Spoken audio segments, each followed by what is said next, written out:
Hello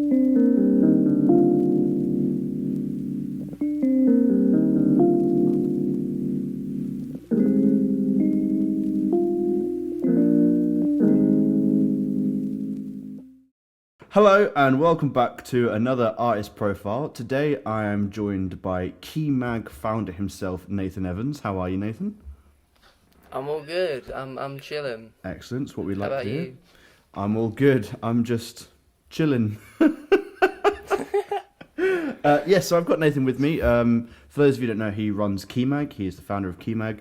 Keymag is an online and a one issue so far, maybe two issues soon, So far. physical magazine, music reviewing and music promotion site. So let's indulge into this and ask you some questions, Nathan. So first of all, how did it come about?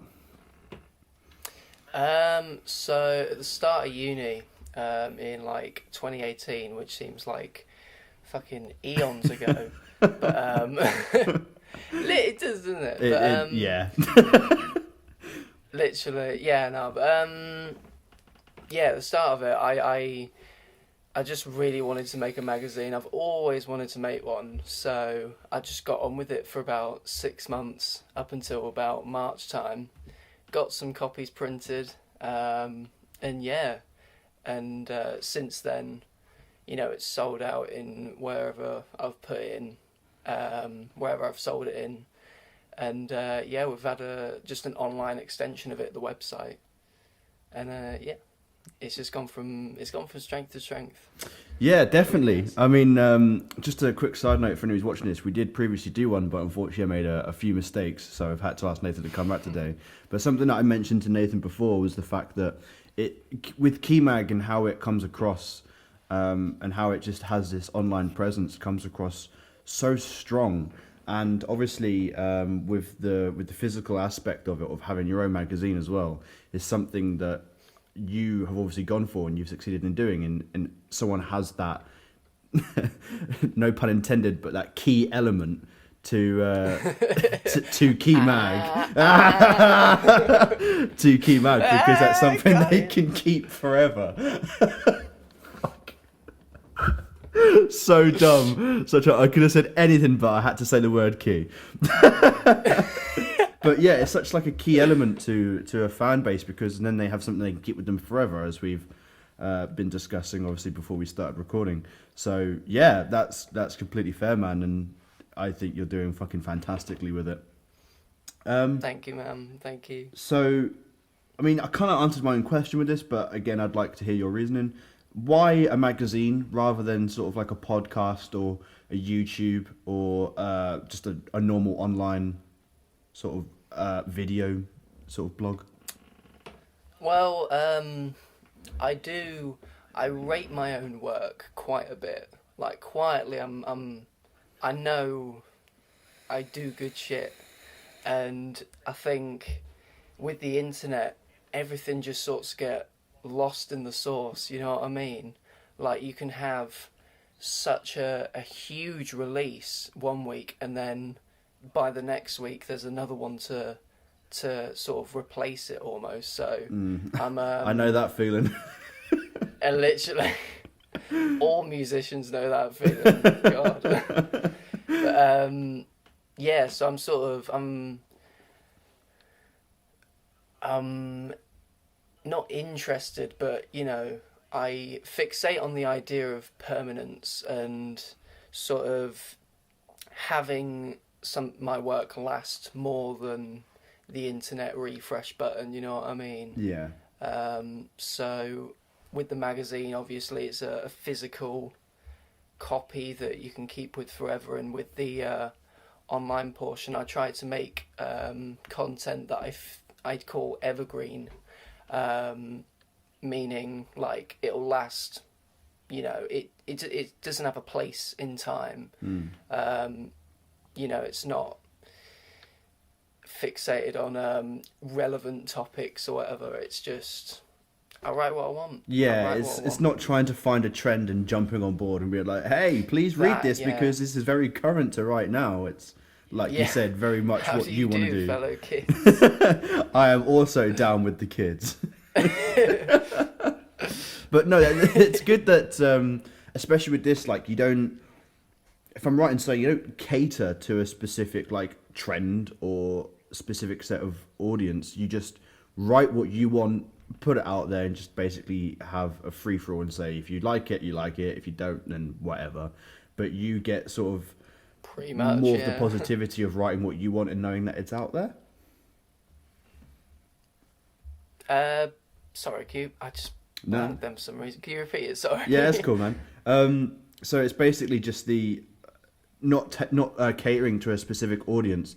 It's more you writing whatever you want, putting it out there, and saying if you like it, you like it. If you don't, you don't. But I'm happy with what I've done, really.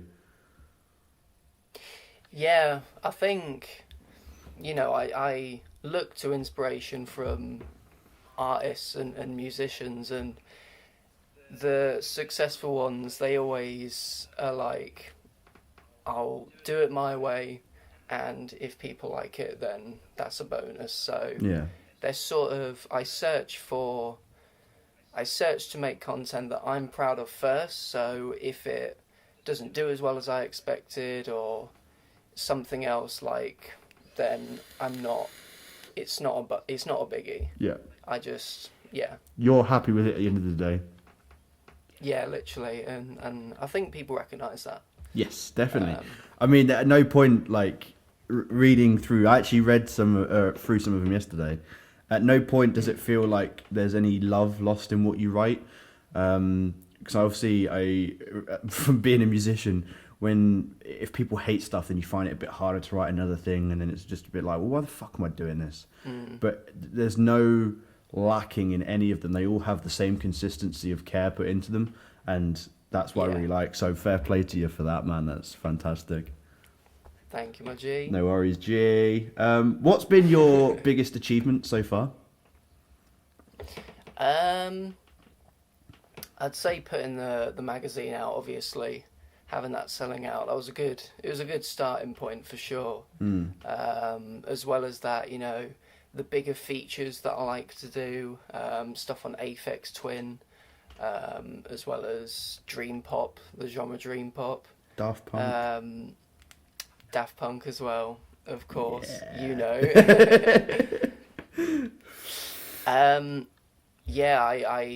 they're always a spectacle for me, because I always get my designer friend Becky McGillivray.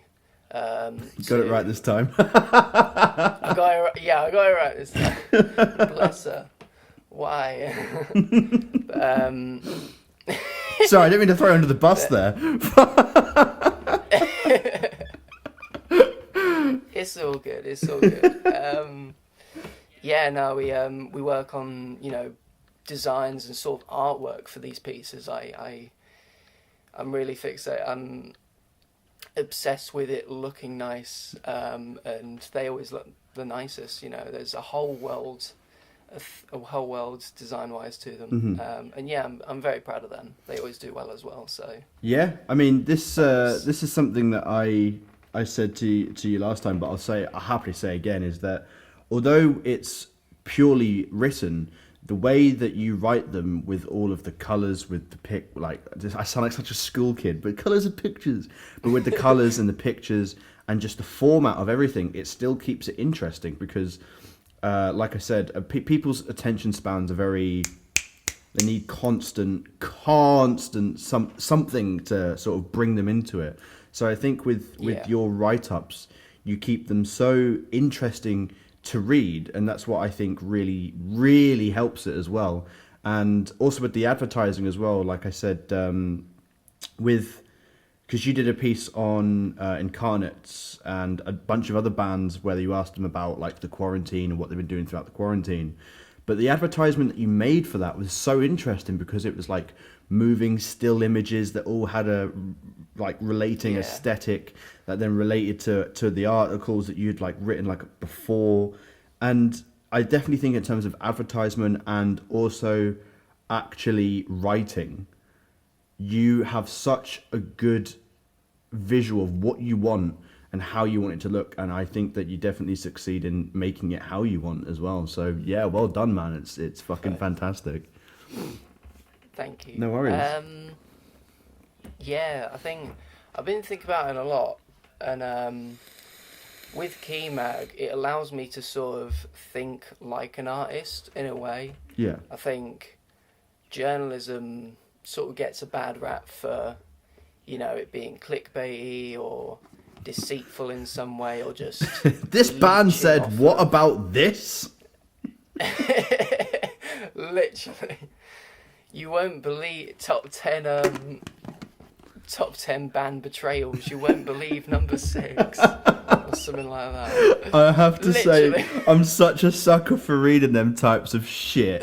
Like, I'll come up with it with like the top 10 songs with dark backgrounds. I can't believe number 4, and I'm reading like, what's number 4? And I read it, and it's just a pile of shit. It turns out it's like, I don't know, Beautiful. fucking Britney Spears is toxic. It's like, oh well, she actually meant this. I'm like, all right, that was a waste of my fucking time. Sweet. Whatever. Cool.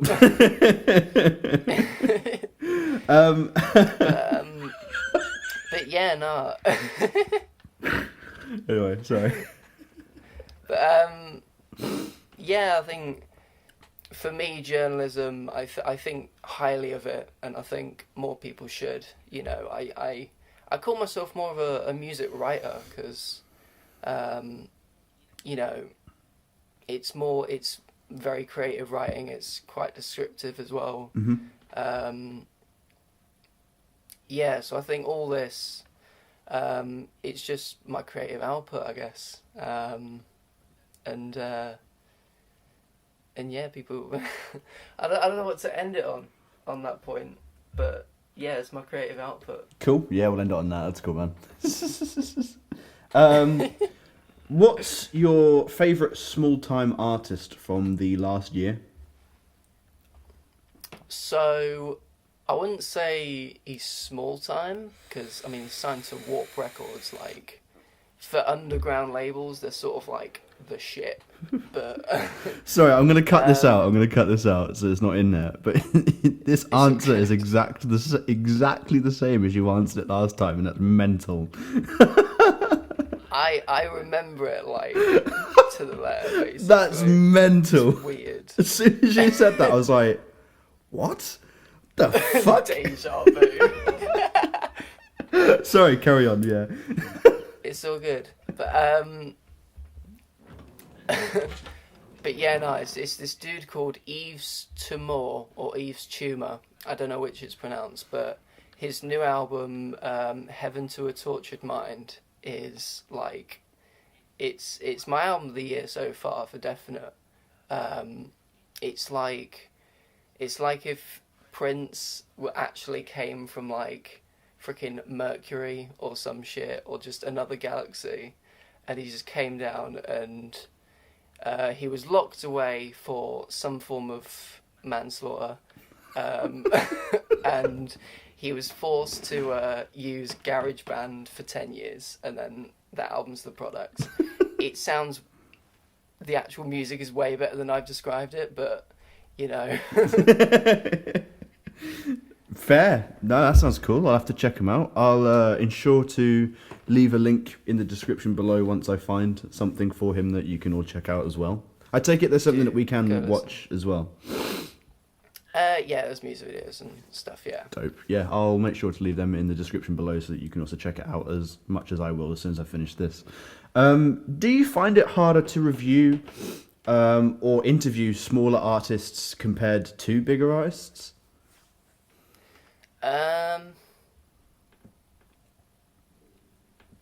I'd say it's sort of I think with big artists, like, you're more exposed to them, so you know a little bit more. At least that's for me. I'm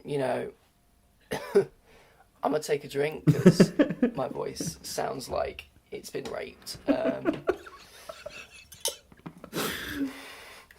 Cheers. Cheers to that.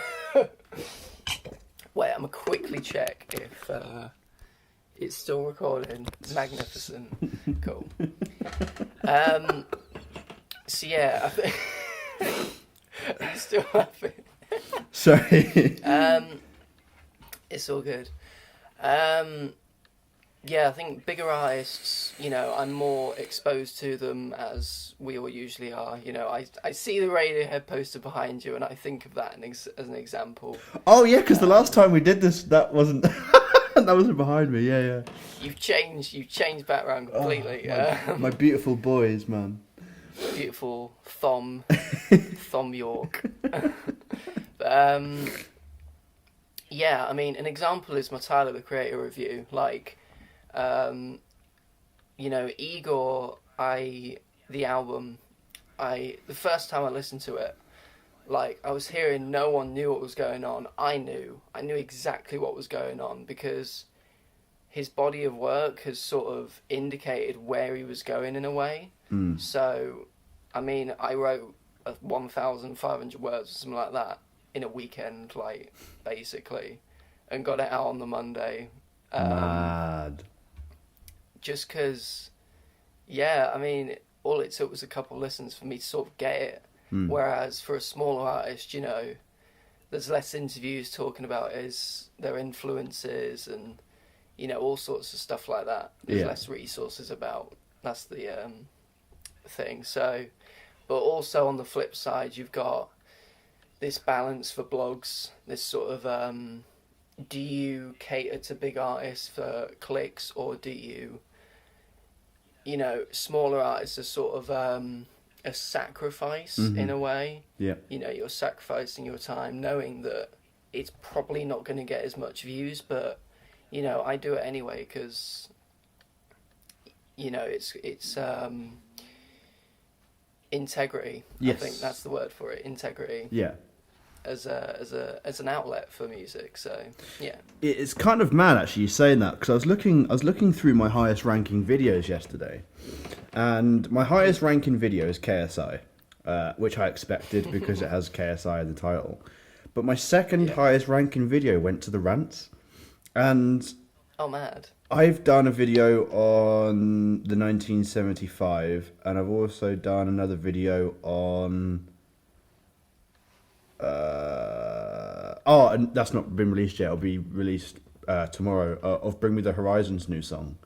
Fairs. I just thought it was mad because they're not that far off. Like KSI got, I think it's on like 156, and I think the Rants is on 120, and it was quite mad to see that a smaller artist was keeping up with KSI, and then I think that's initially what set me forward with what I'm doing is that. Yeah, big artists are going to get shit tons of views, but the smaller artists are not only the ones who are more appreciative, but the ones who could use it more as well. Do you know what I mean? Yeah, like they share it and stuff like that, whereas KSI doesn't give a fuck what I've got to say. Literally, he does not give a shit what I have to say about his shit. Even though I have emailed his agent asking if he would watch it, but I've had no response yet. Oh, I love that. That's beautiful tactics. Yo, man, send this over to him, please. Just tell me what he thinks, man. But I actually enjoy listening and reviewing smaller artists more than bigger artists, which is why I think it's interesting to sort of hear your opinion on it. I just think with smaller artists, especially for what I do, and obviously it's the same for you, but with smaller artists, I get to have a lot more fun with their stuff. I can't really have that much control over bigger artists because at the end of the day, no matter what I say, they're not gonna fucking listen. But smaller artists seem to be more appreciative, and like Trent from the Baboon Room, bless him. When I brought out their first one, messaged me and thanked me for the criticism, and that's something they took forward making their next track. And then I listened to the next track, and you could tell that they'd taken in everything that I had said and had made it better, which I think is just definitely it's a direct impact, isn't it? Yeah, man. It's amazing. Cool, I love it. With the release of a physical magazine earlier in this career, are there plans for more? So, this summer I am confirmed working on a second issue. Yes! It's going to be a lot small. It is going to be a smaller, because the first one was sort of a thing for me, whereas this one's more, I got to make money on something, like, I got to make this money. So, it's smaller, but it's also cheaper. So, I hope he doesn't mind me saying this, and if you do, then I'm sorry, Nathan. But Nathan actually asked me yesterday. He said about your magazine and that, and he said to me, he said, "Oh, was it a good money bringer for Nathan?" And I was like, "Ooh, I don't think so. I don't No, think bitch. so, because obviously you have to No. put so much into it, and I don't even want to guess how much you had to put into that. But there's I mean, time-wise, yeah. yeah, But, I mean, I got all the time in the world to make something that I love yeah. at this point in my life. Yeah, I'm very just lucky. in terms of in terms of money, I can imagine it wasn't very kind. So with the second one, then actually, is there a way that you found it more viable for you, or is it kind of the same process then? Um, well, yeah, it's this time, it's all planned out financially as well as thematically. Nice. So, yeah, it's going to go to the same places. You can buy it direct this time as well, and I wanna do some bundles with it. Nice. I want it to be like an album release almost. Nice. Do some bundles.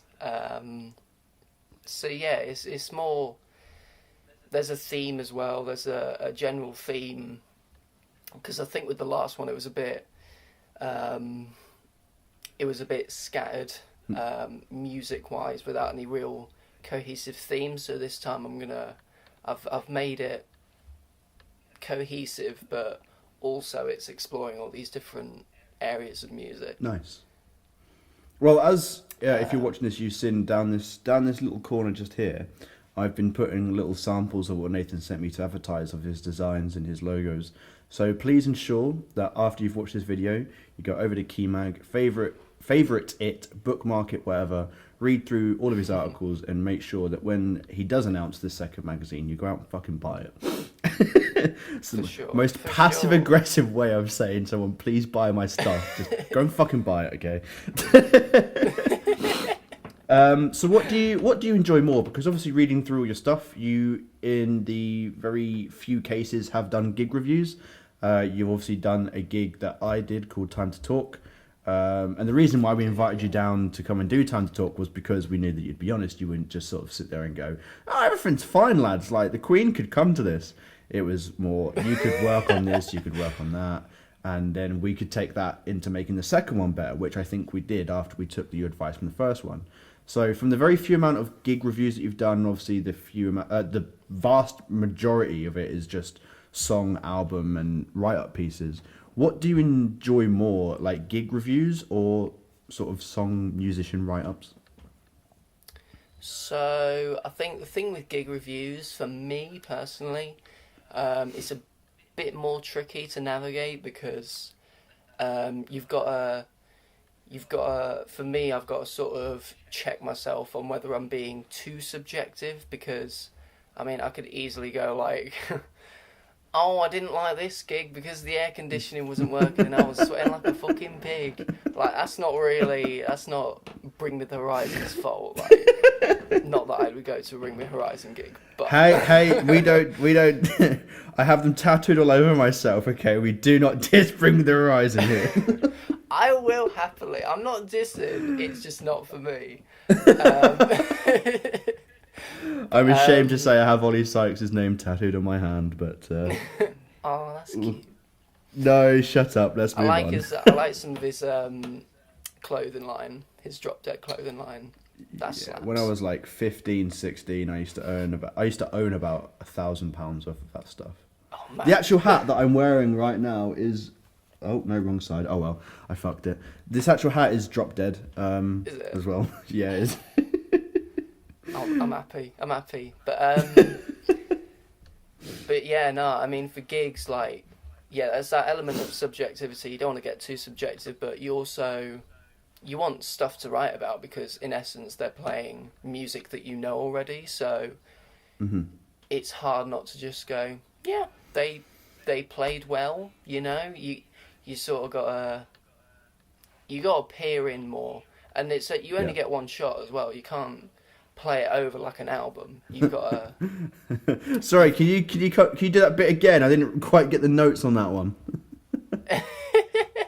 Literally. Sorry, I was drinking too much Pinot Grigio on that song. Sorry, this red stripe just tastes so good. It's, Said no one ever. oh, Oh dear. imagine. But Oh, yeah, no. I'm partial to doing a good review if A, I get asked for it, or B, it's like something I really want to like tell people about. Yeah. Cool. Well, obviously going on from gigs then, I usually ask this to musicians, and it's always interesting to get an outside perspective from someone. But do you think live music is dying? Ooh, live music. We spoke about this before, but I've been obviously freaking Travis Scott premiering songs in fortnights in a fortnight. Don't make me live think gig. of this again. Don't make me think of this again. I will. Travis Scott in Fortnite and Oh, Charlie God. XCX, I think it was, in Minecraft. Like, there are Minecraft concerts now. It's unreal. So I think there's a potential for virtual gigs in that sort of space. Like, Fucking hope not. I would buy Minecraft to see Travis Scott live in Minecraft. I have. Radiohead live. Oh, nah, I'm sorry. I love Radiohead, but if they announced a gig in fucking Fortnite or Minecraft or whatever pile of shit they want to, oh mate, they could just, go away. They would turn it from a PG game to like an 18 rated game. Instantly, but just with the imagery they bring. Yeah. But, yeah, I think live music's changing. I think hopefully it's not going to die. I mean, there's going to be a ton of venues that's going to suffer through this COVID Because obviously crisis. they were suffering beforehand as well. Yeah, So many places were literally. getting closed down. Yeah, It's insane.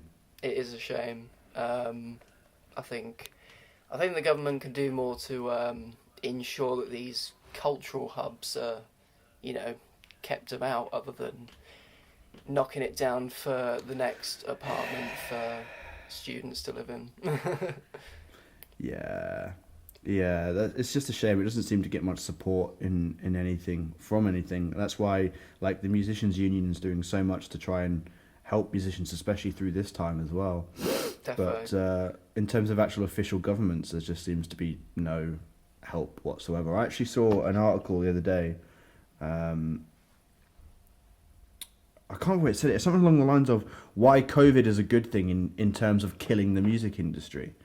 And I just thought, why are we promoting such dire negative things around the music industry? Literally. Because obviously these are people's lives, people's careers, and then obviously without music, that then means you couldn't do your magazine, I couldn't do this. Fucking, it's ridiculous to It's see that mental. people see it as such a small, minute part of this greater entertainment industry, but don't actually realize how much it plays a part in it. Definitely. And I think it's a shame for live music to sort of be heading that way towards its downfall. Because even before COVID, I thought, sorry, oh my god, hay fever is just kicking my ass. Oh, don't even get me started. Oh, it's horrific, man. I'll just start that again. So yeah, obviously, I think beforehand, COVID was kicking the ass of the music industry. Make no fucking sense. Before COVID, the music industry was dying, I think, anyway, because of live music. Like, I'd play gigs and I'd see gigs and there'd be like 2-3 people at a time. And I think that is partially due to the fact that everything is online now. And Yeah. there's so much shit to sift through to try and get what you're looking for that it's sort of overwhelming. So I kind of felt in a sense that live music was on a partial downfall. And now obviously with COVID, it's just kind of been the nail in the coffin for the time being, I think, which is such a shame. I mean, I don't know if you've seen the video, it's fucking ridiculous. There's a video of the Flaming Lips playing a show, Stephen Colbert's show, and every single member is in a giant bubble, and there's about 10 audience members in a giant bubble as well. And it's the most ridiculous looking thing I've ever seen. And I just think, just be patient. I think if we're going to better the live music industry, we need to be patient. We can't rush things. And I think chucking fucking 20 people in a room full of bubbles and going, there you are, there's a gig, ruins it. Because you're not really, you just sort of stood in a giant bubble watching the Flaming Lips for some reason, who are also in giant bubbles. I just watched it and just thought, what the fuck am I watching? It looks like a comedy skit. It does, man. I'll have to send you the video so you can watch it, but it just looks fucking ridiculous, man. Oh my god. Anyway, sorry, yeah. Moving on. So, custard creams or chocolate bourbons?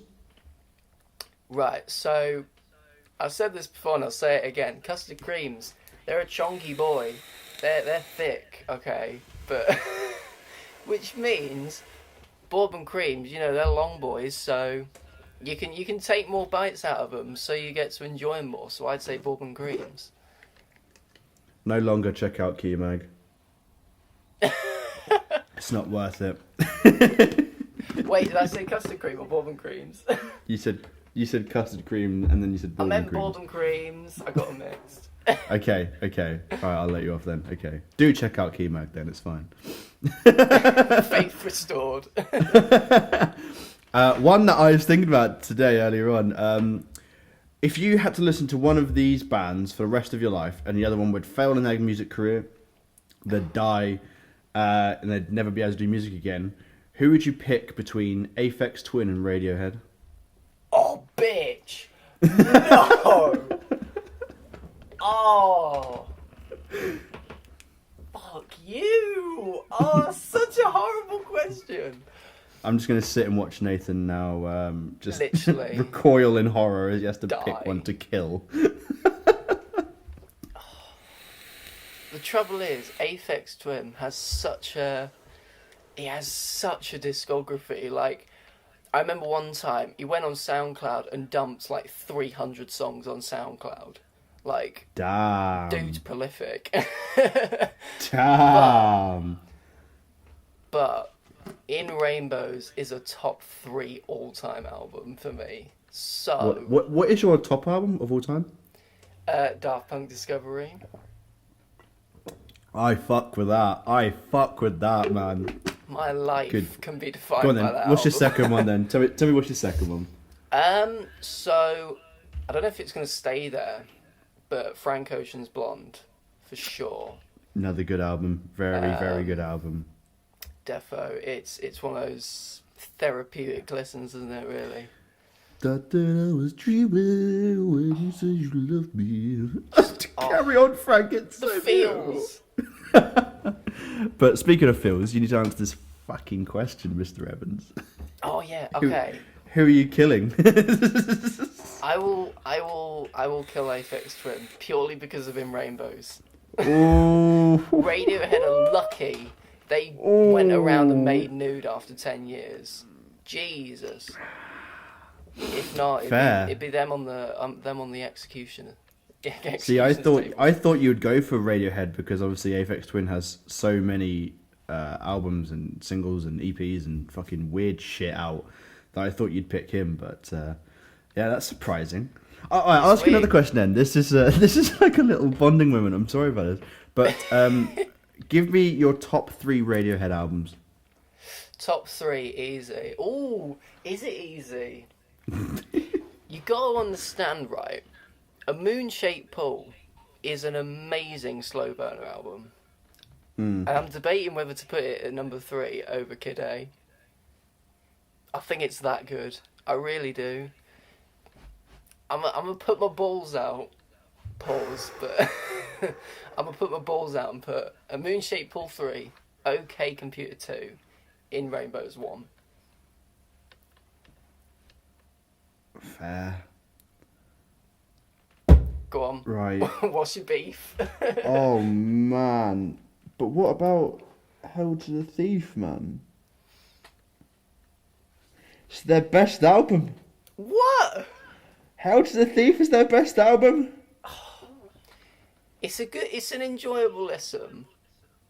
But it's too many tracks, man. It's there's good tracks, but it's a bloated listen. Right, well, I'm going to end this interview here before everyone I says jump that, through the screen and attack Nathan. But no, in all seriousness, thank you so much to Nathan for coming in and have a chat with me again after I made so many mistakes the last time. But yeah, thank you for allowing me to have your time once again.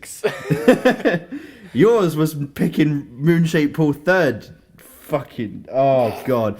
Anyway, thank you so much to Nathan. I'll make sure to link Keymag down below so you can check out all that he's done. And as you've seen throughout this video, there has been like little displays of what he's doing. So make sure you go and check it out because I promise you it is so worth your time. But yeah, I'll link everything down below. And again, just a massive thank you to you, Nathan. And yeah, thank you and thank you for having have me. a good day.